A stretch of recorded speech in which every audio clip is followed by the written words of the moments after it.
చిన్నగా చెప్తారు. తర్వాత బాబు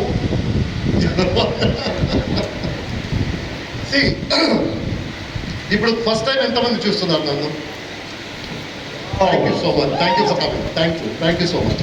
ఇప్పుడు మీ అప్లైన్ చెప్పుకుంటారు, లేకపోతే మీ టీం వాళ్ళు చెప్పుకుంటారు, సుబ్బయ్య అని ఎవరో వస్తారు, మీరు రావాలి అని చెప్పేసి.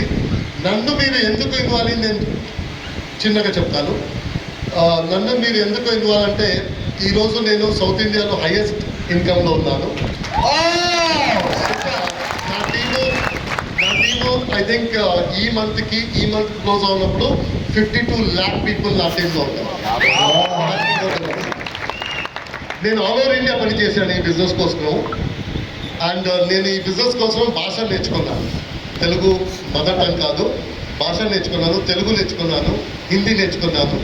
సో ఈ బిజినెస్ గురించి నాకు ఒక 40-45% తెలుసు. నేను నేర్చుకోవటానికి చాలా ఉంది. బట్ నాకేం తెలుసో మీ ముందు పెట్టాను. ఓకే, సో మీరు ఈ మీటింగ్కి ఎందుకు రావాలంటే, బిజినెస్ ఏదైనా పని స్టార్ట్ చేయనప్పుడు ఫస్ట్ విశ్వాసం రావాలి. నేను ఇది పని చేస్తే నాకు రిజల్ట్ వస్తుంది, అవునా కాదా? అవును కదా. మనకి ఎందుకంటే రిజల్ట్ వచ్చిన తర్వాత తెలుస్తుంది, దొరుకుతుంది అని చెప్పేసి. అప్పుడు వరకు మనకు విశ్వాసం ఉండాలి, ఈ పని చేస్తే నాకు రిజల్ట్ వస్తుంది అని చెప్పేసి. ఆ విశ్వాసం ఎక్కడి నుంచి వస్తుందంటే, ఈరోజు మీరు చూశారు కదా, అన్ని leaders 1 lakh, 2 lakh, 3 lakh, 5 lakh, 18 lakhs, 20 lakhs అని వాళ్ళని చూసి విశ్వాసం వస్తుంది. వీళ్ళు ఈ బిజినెస్ చేశారు, వీళ్ళు సాధించారు, నేను ఈ బిజినెస్ చేస్తే నేను సాధించవచ్చు అలాగే నేను చెప్పేసి విశ్వాసం ఎక్కడి నుంచి వస్తుంది? ఇక్కడ వచ్చేసి వాళ్ళని ఇన్విటే వస్తుంది. నేను ఈ బిజినెస్లో చాలా టైం నుంచి పనిచేస్తున్నాను, నేను నా ఎక్స్పీరియన్స్ మీ ముందు పెట్టాను. సో మీరు నా లైఫ్ స్టోరీ వింటే మీకు ఒక విశ్వాసం వస్తుంది, ఈతను సాధించాలంటే నేను సాధించవచ్చు. బేసికలీ ఇప్పుడు మీరు వెయిట్ లాస్ ఎవరైనా ట్రై చేశారా? వెయిట్ లాస్ చేయడానికి చాలామంది ట్రై చేస్తారు. వెయిట్ లాస్ స్టార్ట్ చేయనప్పుడు ఫస్ట్ 2-3 months ఏం తేడా రాదు బాడీలో. మీరు మార్నింగ్ వాక్ చేస్తారు, డైట్ చేస్తారు, తేడా రాదు. 4 months 5 months తర్వాత కొద్దిగా డిఫరెన్స్ కనిపిస్తుంది. అప్పుడు వరకు మనకు విశ్వాసం కావాలి కదా, అప్పుడు వరకు మనకు విశ్వాసం కావాలి. ఆ విశ్వాసం ఎక్కడి నుంచి వస్తుంది? ఎవరో చేస్తున్నారు, అలా చెప్తారు, చూడు 1 year చేశాను, ఎంత స్లిమ్గా ఉన్నాను అని చూసి అతను చూసి విశ్వాసం వస్తుంది. నేను చేస్తే నేను ఇలాగే అవుతాను. అలాగే ఈ బిజినెస్ చేయనప్పుడు స్టార్టింగ్లో విశ్వాసం రావడానికి మీరు సక్సెస్ఫుల్ పీపుల్ని సక్సెస్ఫుల్ పీపుల్ కూడా మాట్లాడాలి. అది మనకి విశ్వాసం దొరుకుతుంది. ఎందుకంటే ఏదైనా పని స్టార్ట్ చేయాలంటే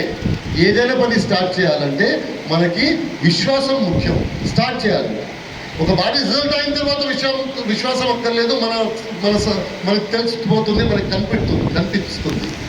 అప్పుడు వరకు విశ్వాసం కావాలి. అందుకోసమేమో మీరు ఈ లీడర్స్ని ఈ మీటింగ్లో ఈ లీడర్స్ని ఇవ్వడానికి రావాలి. ఇప్పుడు ఈ లీడర్స్ అందరూ నా ఇన్కమ్ 1 lakh, 1.5 lakh, 2 lakh, ఎవరో సార్ చెప్పారు ఫస్ట్ టైం వచ్చినప్పుడు 12,000 ఉంది, ఇప్పుడు 2.5 lakh 2.5 yearsలో ఉంది.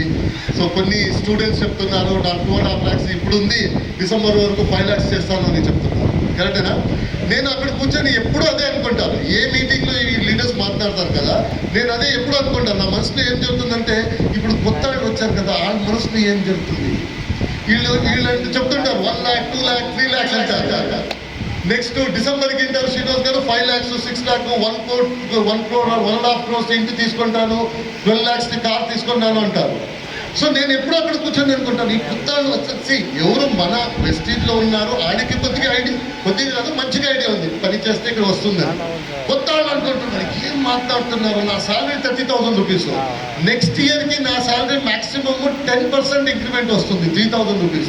వీళ్ళేమంటున్నారు, నా శాలరీ నేను సంపాదించడం 1.5 lakhs, నెక్స్ట్ 5-6 monthsలో 2 lakh, 3 lakh సంపాదిస్తానని. సరే, 2 కార్లు స్కూల్ బస్సులకు అడ్డం ఉన్నాయి. ఇది ట్యాక్స్ ప్లేట్ ఉంది 5638 TG05T5638 మారుతి కారు. ఇది ఒకటి కారు ఇమీడియట్గా తీయాలి. మన వెస్టేజ్ గురించి ఎవరు తెలియదు, వాళ్ళు ఏమనుకుంటున్నారు మనసులో, ఎలా చెప్తారు ఇది 1 lakh, 2 lakh, 5 lakh, next 6-7 months 10 lakh అంటున్నారు కదా అని. నా పని ఏమంటే వీళ్ళు ఎలా చేస్తారో ఎలా మీ ముందు పెట్టాలి, అదే నా పని. వీళ్ళు ఎలాగో 1 లక్ష సంపాదిస్తున్నారు, వీళ్ళు ఎలాగ 2 lakhs సంపాదిస్తున్నారు, 2.5 lakh వాళ్ళు 5 lakh అని ఎలా చెప్తున్నారు, ఏ క్యాల్కులేషన్ మీద చెప్తున్నారు, ఇదన్నీ మేము ముందు పెడతాం. రెడీ ఉన్నారా? Very good. ఇప్పుడు అది తెలుసుకోవటానికి నా స్టోరీ ఇవ్వాలి మీరు. ఎందుకంటే ఈ బిజినెస్లో నేను నియర్లీ 25 years నుంచి ఉన్నాను. ఈ డైరెక్ట్ మార్కెటింగ్ అని చెప్తున్నారు కదా, ఈ డైరెక్ట్ మార్కెటింగ్ ఇండియాలో 98లో వచ్చింది, నేను 97 నుంచి ఉన్నాను. That is one thing.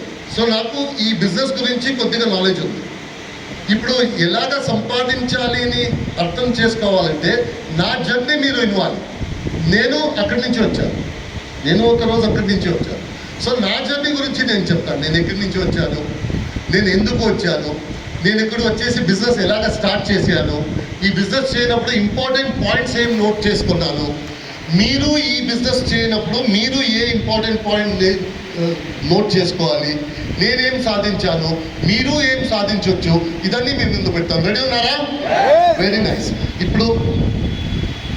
ఇప్పుడు నేను నా స్టోరీ నా కాలేజ్ డేస్ నుంచి స్టార్ట్ చేస్తాను. ఓకే, రెడీగా ఉన్నారు కదా? Very good. నేను కాలేజ్లో ఉన్నప్పుడు నార్మలీ స్టూడెంట్స్ ఎంతమంది ఉన్నారు? Wow, you will understand this better. కాలేజ్లో ఉన్నప్పుడు ఏమవుతుందంటే 10th 11th వరకు మనకి ఫ్యూచర్ గురించి అంత పెద్దగా యోచన ఉండదు. ఫ్యూచర్ ఏమవుతుంది, ఎక్కడ ఉంటాను, ఎలాగుంటాను, అది యోచన ఉండదు. ఎందుకంటే పేరెంట్స్ అన్నీ చూసుకుంటారు. స్కూల్ ఫీజ్ పేరెంట్స్ నుంచి వస్తుంది, పాకెట్ మనీ వస్తుంది, అదన్నీ పేరెంట్స్ చూసుకుంటారు. మన ప్రాబ్లం ఏంటి?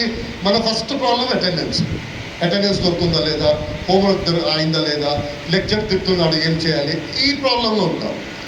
ఎప్పుడు మనం కాలేజ్లో వస్తాం, ఫస్ట్ ఇయర్ గ్రాడ్యుయేషన్లో, సెకండ్ ఇయర్ గ్రాడ్యుయేషన్లో స్లోలీ మన ఫ్యూచర్ గురించి యోచన చేయడానికి స్టార్ట్ చేస్తాం.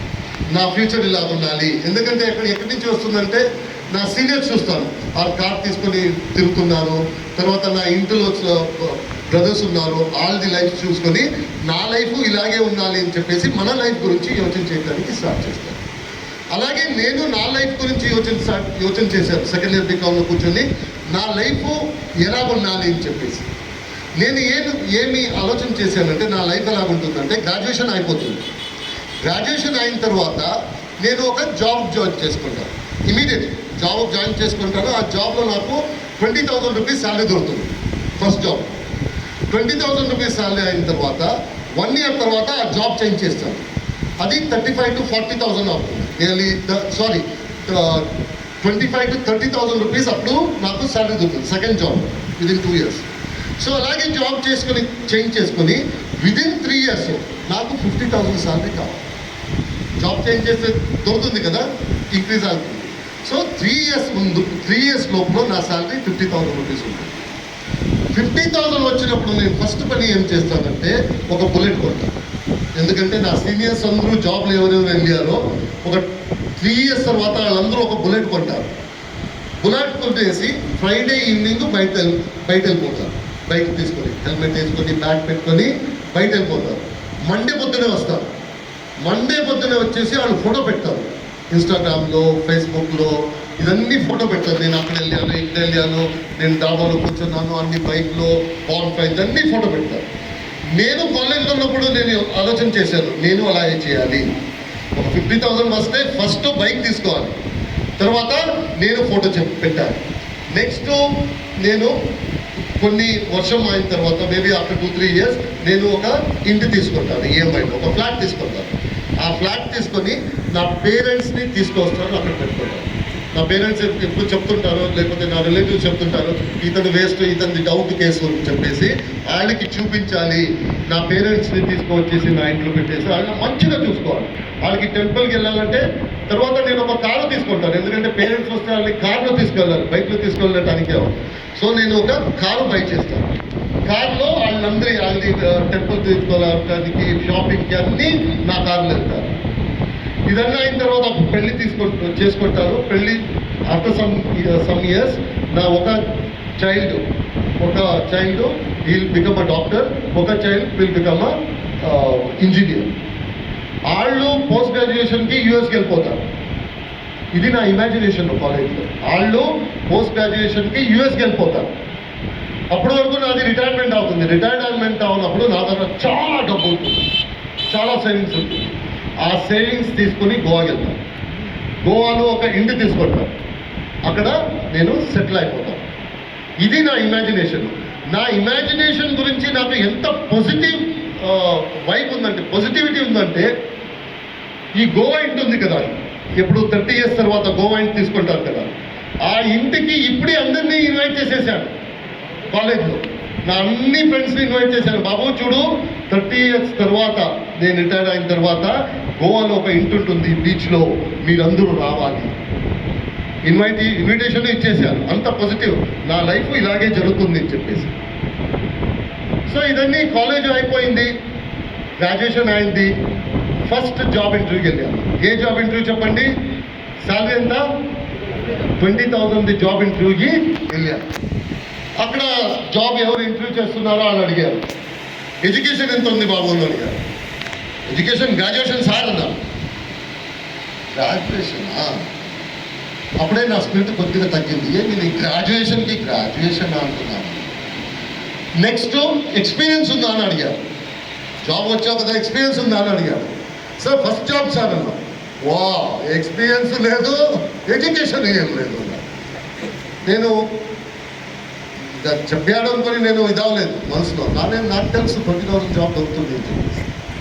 అతను అనుకొని పని చేశాడు, యోచన చేసేసి రేపు జాయిన్ అవ్వచ్చా అని అడిగాడు. రేపు జాయిన్ అవ్వచ్చా అని నేను మనసులో అనుకున్నాను. నేను ఎలాగ